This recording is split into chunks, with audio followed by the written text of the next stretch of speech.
Big boss కు మొదటి నుంచి మేము వ్యతిరేకమన్నారు సిపిఐ జాతీయ కార్యదర్శి నారాయణ. తిరుపతిలో ఈ మేరకు ఏర్పాటు చేసిన మీడియా సమావేశంలో పాల్గొన్న ఆయన మాట్లాడారు. సమాజానికి ఉపయోగపడని గేమ్ షో బిగ్ బాస్ అని అభివర్ణించారు. మంచి వయసులో ఉన్న యువతీ యువకులను తీసుకెళ్లి బిగ్ బాస్ లో పాడిస్తే ప్రకృతి రియాక్షన్స్ కు లోని అవుతారని అభిప్రాయాన్ని వ్యక్తం చేశారు.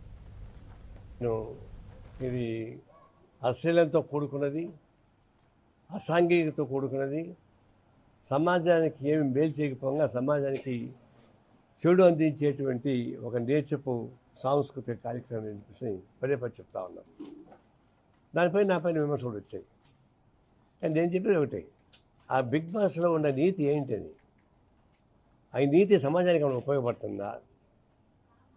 100 రోజుల పాటు పెద్ద గుహలో బంధించి వాళ్ళకి అన్ని రకాల సదుపాయాలు కల్పించి, అందరూ యువకులు యువతులే, ముసలోళ్ళు కాదు, పిల్లలు కాదు, తర్వాత అన్నా చెల్లెలు అక్క తమ్ముడు కాదు, మంచి యువకులు కూడా తీసుకెళ్ళి దాన్ని పడేస్తారు.